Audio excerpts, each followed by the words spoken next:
Genes are passed down from parents to offspring, often determining traits like hair color, personality, and even eye color. My genes are blue.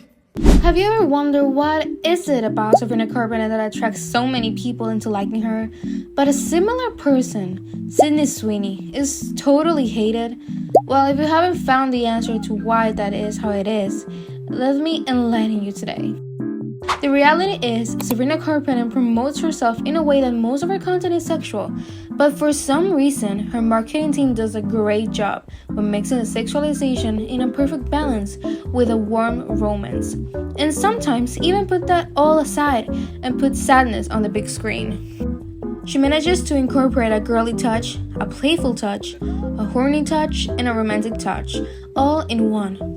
With cute elements like shiny dresses that any girl wants in a wardrobe, same with her beautiful shoe selection, coquette kisses and hearts, a homemade vibe that makes you want to decorate your room or bathroom like her scenes, and dances that make you want to stand up and vibe in a simple way.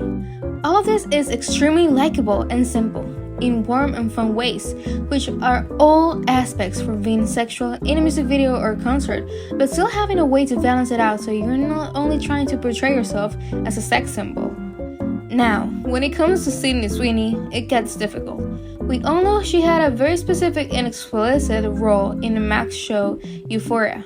But even though after it ended she said she wants to be taken more seriously, rather than just having attention for her boobs, she's doing everything on the book for not being taken like that.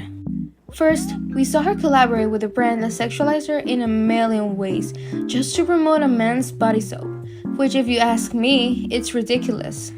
And more ridiculous when you discover the fact that the soap was made, allegedly, from the bath water she was bathing in during the ad.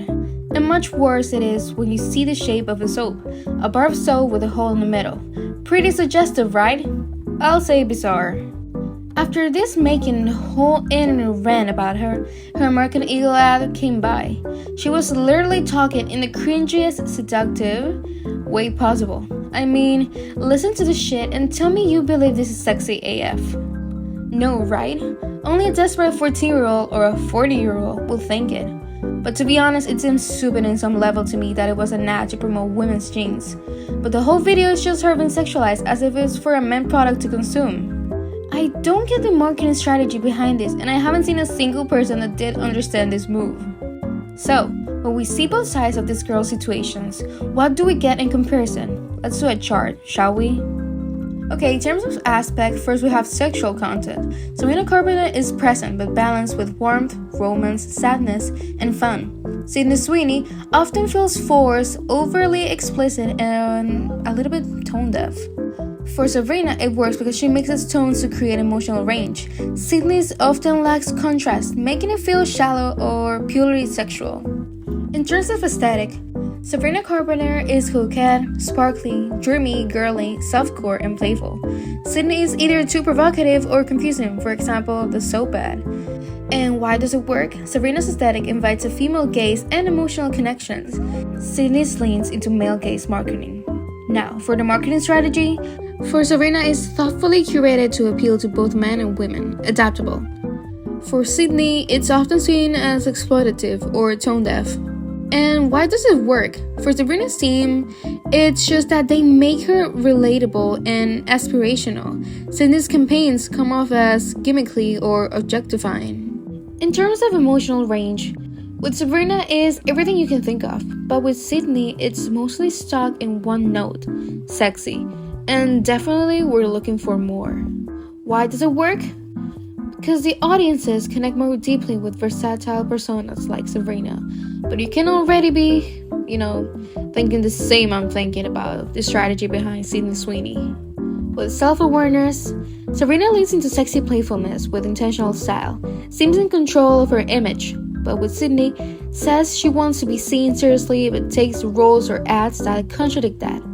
Why it works for Sabrina? It aligns her actions with her brand, but with Sydney, it sends mixed signals. In terms of target audience perception, girls want to be her or be friends with her. Guys like her too. That's what we think of Sabrina Carpenter. But with Sweeney, it feels catered more to male attention, not as empowering to women. Sabrina builds a broader base.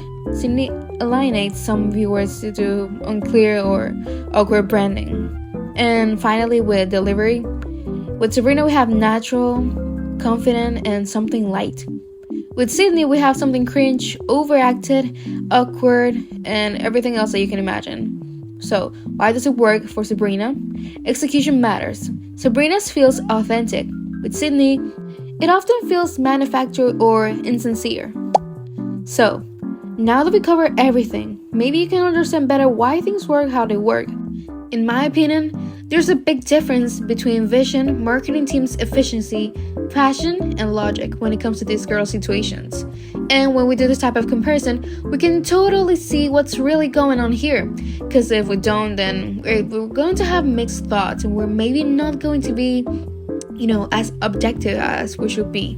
But now I think it's simpler for us to understand what's actually going on. But yeah, guys, that was everything for today's video, and I hope it was pretty clear. Don't forget to subscribe, follow me on social media, stream my music on Spotify, and this was, yet again, another episode of Mental Buffering.